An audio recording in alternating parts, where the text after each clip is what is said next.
14. Kena mental di malam pertama. Di jam 3 sore acara resepsi itu sudah selesai. Semua tenda dan pelaminan juga sudah mulai dibongkar. Karena besok anak-anak pondok sudah mulai belajar lagi seperti biasa. Jadi halaman pondok ini harus segera dikosongkan lagi, agar tidak mengganggu kegiatan pondok. Yasmin pergi ke atas bersama Elvira. Mereka ingin berganti baju, sekalian istirahat karena sudah lelah.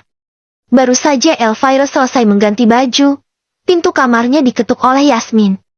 "Iya Yasmin, ada apa?" tanya Elvira bingung. "Aku mau numpang hapus make up di sini, boleh gak? Kamu ada punya kapas sama micellar water kan?" tanya Yasmin sedikit memaksa. "Boleh, silahkan masuk." Elvira tercengang melihat baju yang dikenakan Yasmin.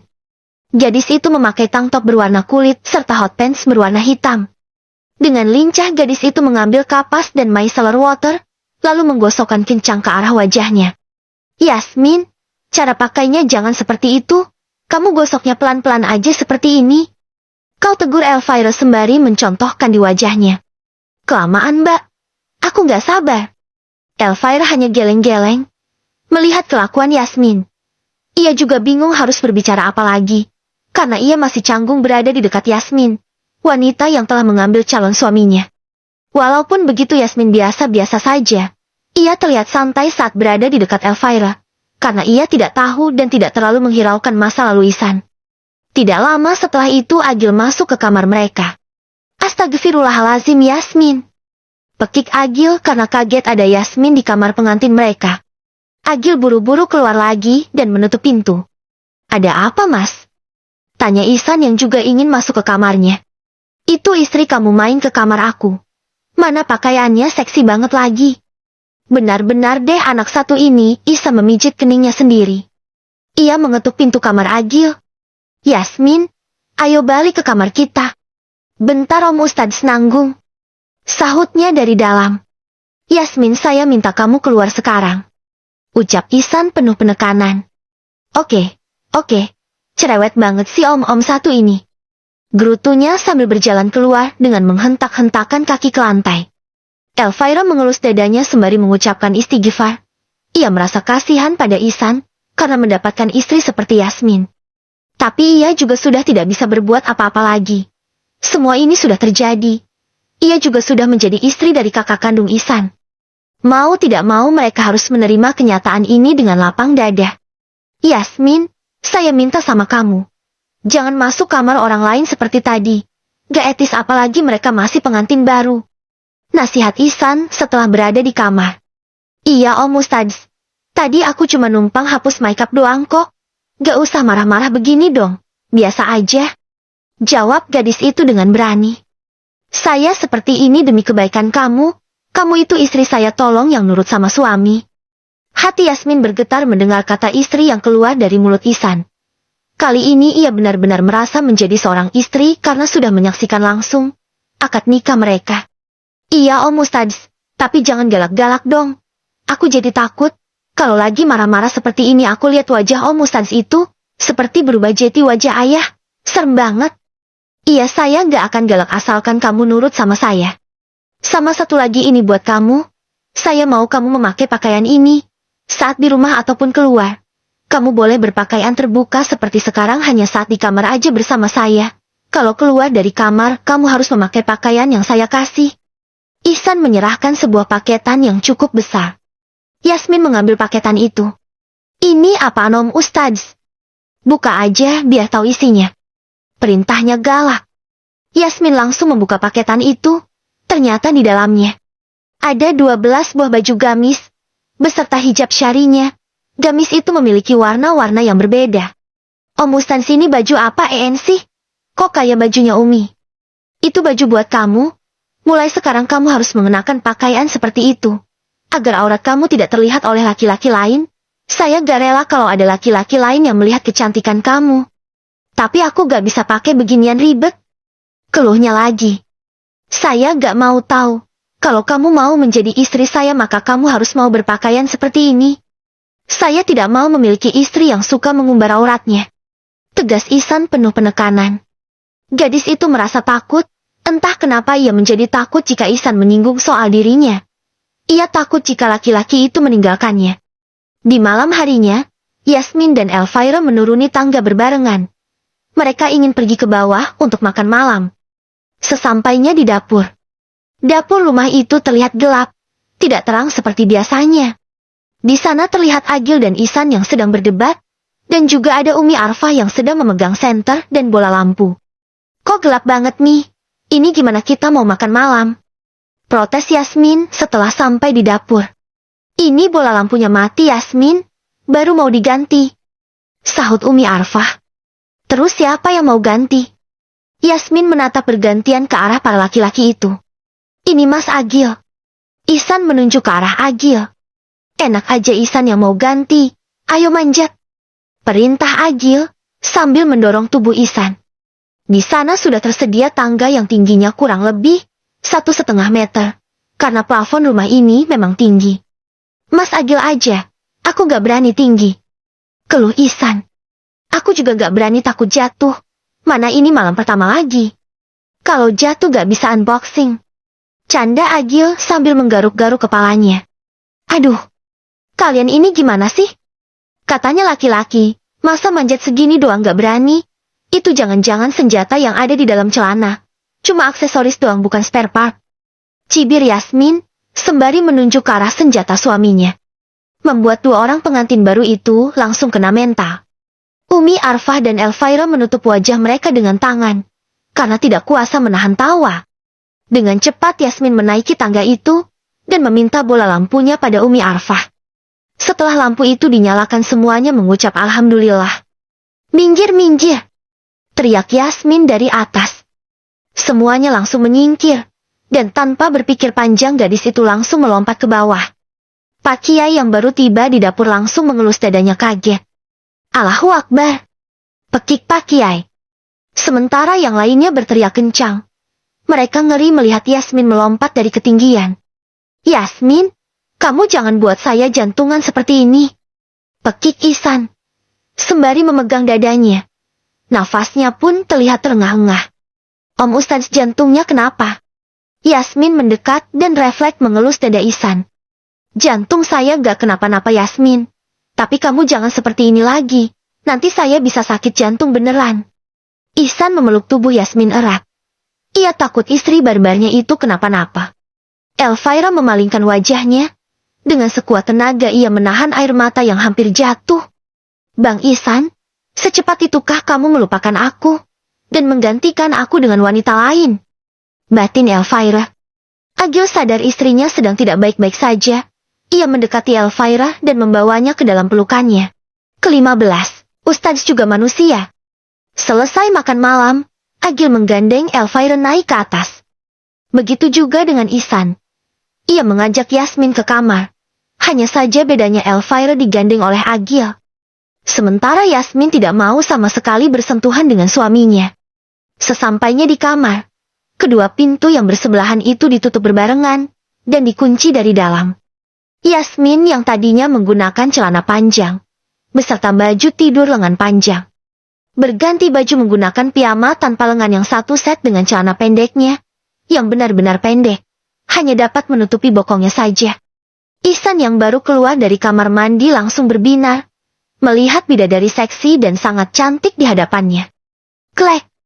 Dengan susah payah Ihsan menelan saliva. Ia terdiam sejenak menatap Yasmin. Suasana di kamar ini juga sangat mendukung. Kamar yang didekor seperti kamar pengantin pada umumnya. Tanpa disadari di bawah sana sudah ada yang menegang. Yasmin menatap suaminya yang sedang mematung di pintu kamar mandi. Om Ustadz, ngapain diam di situ? Ayo sini kita tidur. Panggilnya lembut. Ihsan berjalan mendekati Yasmin, lalu duduk tepat di sebelahnya. Dengan ragu-ragu laki-laki itu mendekatkan wajahnya, dan mengecup singkat bibir merah Yasmin. Gadis itu kaget dan refleks mundur. Om Ustadz, kenapa cium-cium aku? Keluhnya, sambil memegangi dada, jantungnya kembali berdetak kencang. Yasmin, kamu sudah menjadi istri saya. Apakah boleh jika saya meminta malam pertama ini, seperti malam pengantin pada umumnya? Ihsan menatap dengan tatapan yang menurut Yasmin menakutkan. Ia seperti singa yang ingin menerkam mangsanya. Deh! Kata-kata itu membuat Yasmin gemetar. Aku gak mau Om Ustadz. Aku takut sakit. Aku takut hamil. Aku gak siap. Dan gak akan pernah siap. Teriaknya sambil mundur perlahan. Ihsan mendekat dan membelai rambut istrinya. Yasmin, saya gak akan membuat kamu sakit. Saya akan melakukannya sepelan mungkin, agar kamu tidak terlalu sakit. Bisiknya di telinga Yasmin. Ya Om Ustadz, aku gak mau, aku takut hamil. Gadis itu berusaha menjauh tapi dipeluk kuat oleh Ihsan. Yasmin, kalaupun kamu hamil, itu tidak akan menjadi masalah. Karena kamu sudah punya suami. Saya pasti akan menjadi suami dan ayah yang bertanggung jawab kok. Gak mau. Aku takut, aku gak mau melahirkan. Aku mau keturunanku habis sampai di aku saja. Cukup aku yang merasakan penderitaan seperti ini. Ada bulir bening yang keluar dari sudut mata Yasmin. Ihsan mengusap air mata itu dengan lembut. Jangan berbicara seperti itu istriku. Aku ingin memiliki anak-anak yang lahir dari rahimmu. Aku berjanji akan menyayangi, mencintai, dan mendidik anak-anak kita dengan baik. Aku gak mau. Aku tidak menginginkan seorang anak. Keluhnya lagi. Tapi aku mau. Aku akan memberikan cinta untuk anak-anak kita nanti. Ihsan berusaha meyakinkan istrinya. Cinta itu gak ada Om Ustadz. Cinta hanya omong kosong. Aku tidak percaya dengan adanya cinta. Cinta itu ada Yasmin. Kalau cinta itu memang ada, kenapa orang tuaku tidak menginginkan aku? Kenapa mereka menyesal telah menjadi perantara aku berada di dunia ini? Air mata semakin deras keluar dari sudut matanya. Ihsan dapat merasakan kepedihan yang ada di hati istrinya. Sayang, cinta itu ada. Contohnya Umi dan Abah. Mereka menyayangi dan mendidik anak-anaknya dengan baik. Kalaupun orang tua kamu berkata demikian, mungkin mereka sedang hilaf sayang. Kenapa Om Ustadz memanggil aku sayang? Protesnya karena merasa aneh. Karena aku menyayangi, dan juga mulai mencintaimu istriku. Jawab Ihsan sembari menatap dengan tatapan tulus. Aku gak percaya, jika Om Ustadz mencintai aku. Tolong buktikan dengan cara tidak akan pernah menyentuh aku selamanya. Karena yang aku pernah dengar, cinta itu rela berkorban, dan tidak akan pernah menyakiti. Jadi aku minta Om Ustadz membuktikannya. Karena aku sakit dan tidak mau melakukan hubungan suami istri itu selamanya. Permintaan itu terdengar aneh di telinga Ihsan. Yang dimaksud sakit oleh Yasmin, bukan sakit saat malam pertama. Sakit yang dimaksud adalah sakit karena trauma dengan masa lalunya. Karena menjadi anak yang tidak diinginkan oleh orang tua itu sakitnya benar-benar. Tidak bisa digambarkan dengan apapun. Ihsan merasakan sesak memenuhi dadanya.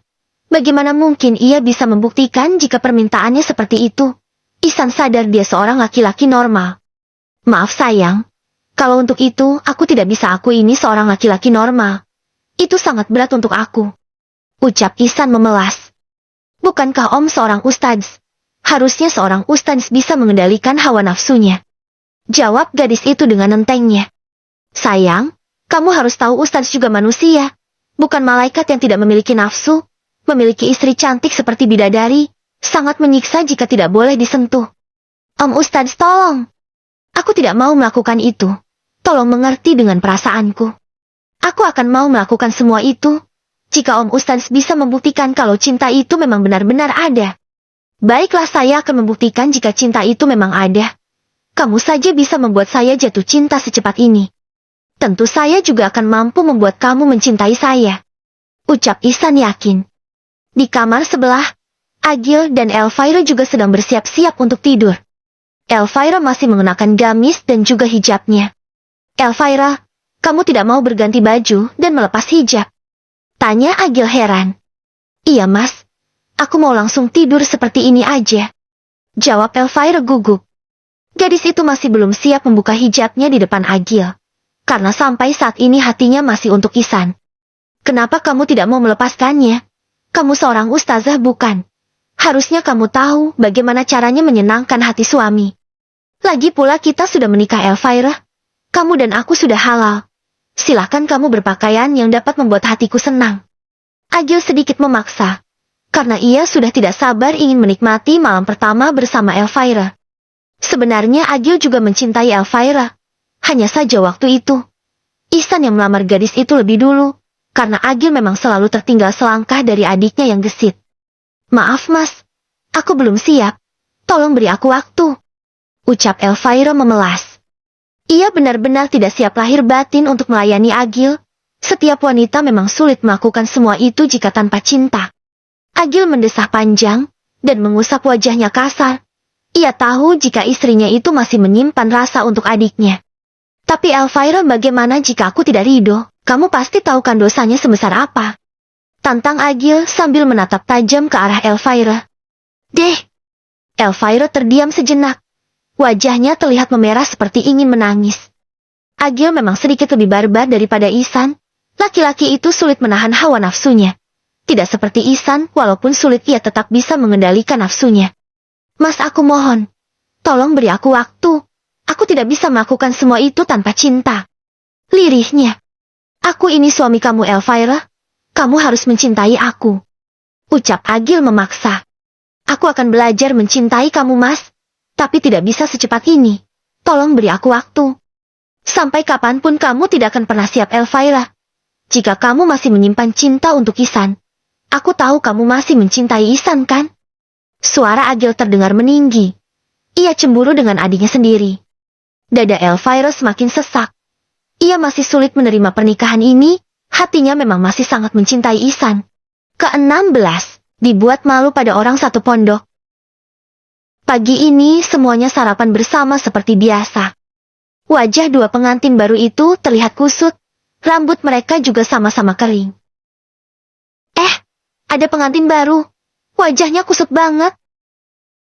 Goda Biasi saat membantu Yasmin menata makanan di atas meja. Elvira menundukkan wajahnya. Ia merasa malu karena Biasi berbicara seperti itu di depan mertuanya. Sementara Yasmin biasa saja. Ia hanya memasang wajah dingin dan datar seperti hari-hari sebelumnya. Mau digoda seperti apapun gadis dingin itu tidak akan salah tingkah. Ihsan dan Agil semakin cemberut. Wajah dua orang itu seperti baju yang belum digosok. Benar-benar sekusut itu. Mereka semua makan tanpa ada yang bicara. Agil yang biasanya suka menggoda Ihsan dan Yasmin pun hanya diam. Hari ini ia tidak seceria biasanya. Karena Agil juga sudah merasakan tersiksanya gagalan boxing. Selesai makan, dua ustadz tampan itu pergi mengajar di pondok seperti biasa. Karena percuma juga berada di rumah bersama istri yang tidak mau disentuh.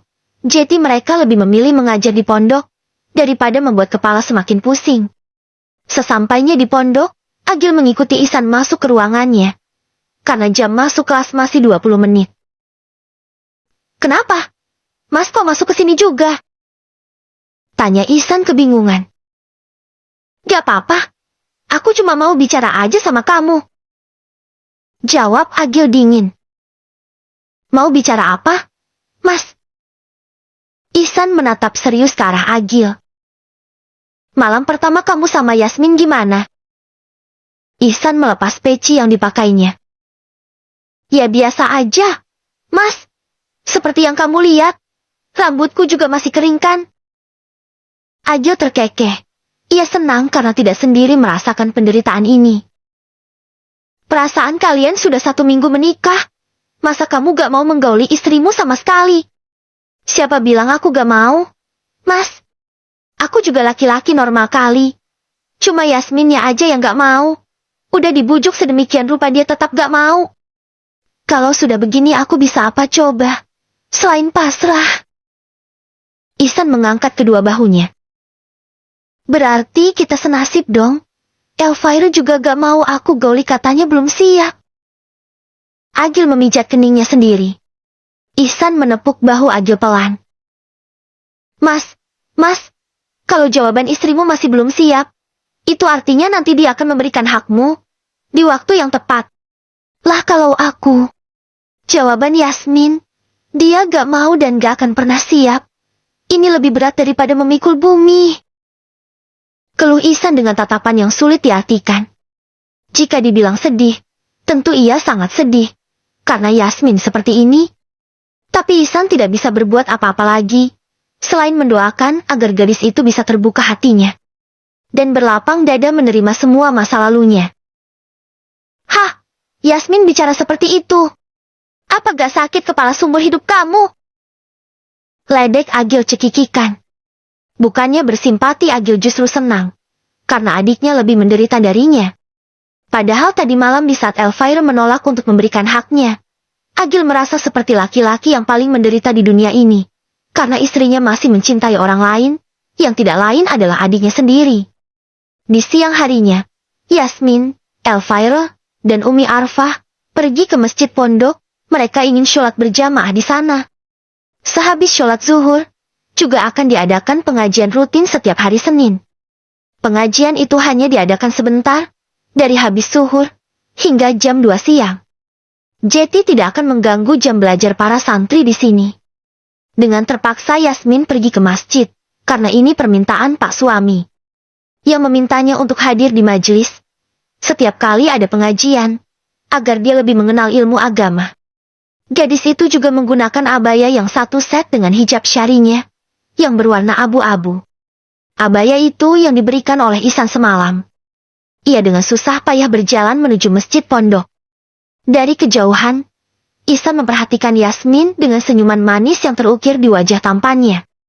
Ihsan sangat senang, karena Yasmin mau menuruti semua permintaannya. Selesai sholat berjamaah, acara pengajian pun dimulai. Hingga tiba saatnya Ustadz Ihsan akan memberikan tausiah. Dan yang lebih serunya lagi, para jamaah di sini akan ada sesi tanya jawab. Jadi jika ada yang ingin ditanyakan, para jamaah boleh mengangkat tangannya. Ustadz Ihsan sudah berdiri dan mulai memberikan tausiahnya.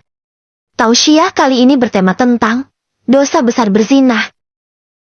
Dalam ajaran Islam, perbuatan zina ini adalah perbuatan yang haram, dan pelakunya akan mendapatkan dosa besar. Bahkan dalam beberapa dalil, sudah dijelaskan bahwa pelakunya akan celaka baik di dunia maupun di akhirat. Oleh karena itu, jagalah kehormatan kita dengan sebaik-baiknya. Karena jika sampai kita melakukan semua itu, dan benih dari hasil zina itu tumbuh menjadi seorang anak, maka biasanya banyak orang yang menyebutnya anak haram. Walaupun sebenarnya yang haram bukan anaknya, tapi perbuatan kedua orang tuanya. Suara Ihsan terdengar menggema memenuhi masjid. Yasmin mengangkat tangannya ke atas. Ustadz, saya ingin bertanya, boleh? Ucap Yasmin sambil tersenyum. Baik, silakan berdiri, dan perkenalkan diri terlebih dahulu. Sahut Ustadz Ihsan lembut. Ia sangat senang karena mengira Yasmin sudah mulai tertarik ingin mempelajari ilmu agama. Assalamualaikum, perkenalkan nama saya Yasmin Nafisa. Saya istri dari seorang ustadz yang juga mengajar di sini, yaitu Ustadz. Yasmin terdiam menatap ke atas. Ia tidak ingat siapa nama lengkap Ihsan. Ihsan meletakkan tangannya di dada, dan meneruskan ucapan Yasmin yang tertahan. Ustadz Malikul Ihsan Huwaidi. Dengan bangganya, ia menyebutkan namanya sendiri. Membuat sorak-sorai terdengar memenuhi masjid ini.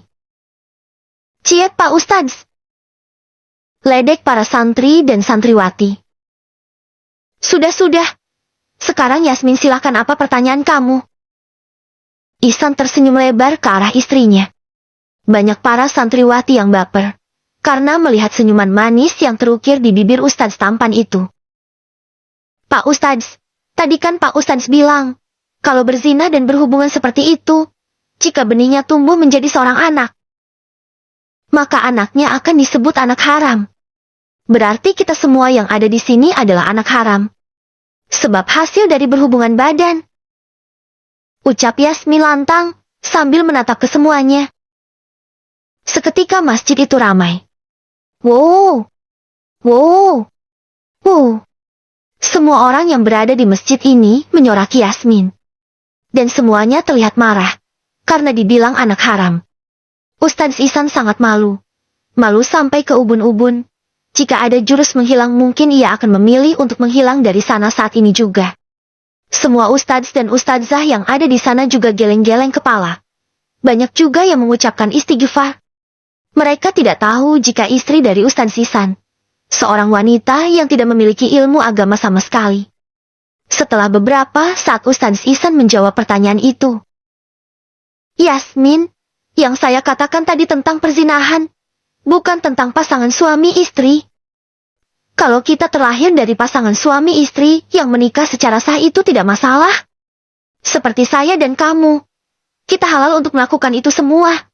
Dan jika kamu melahirkan anak saya, Dia tidak akan disebut anak haram, karena terlahir dari orang tua yang sudah terikat dalam sebuah pernikahan. Ihsan berusaha menjelaskan dengan sabar. Andaikan saja ia tidak mencintai Yasmin, sudah pasti gadis itu akan dilemparnya dengan mikrofon. Awas kamu Yasmin, akan saya beri kamu hukuman nanti malam, karena sudah berhasil membuat saya malu di hadapan santri satu pondok. Batin Ihsan sambil menatap tajam ke arah Yasmin. Ke-17, hukuman untuk istri nakal.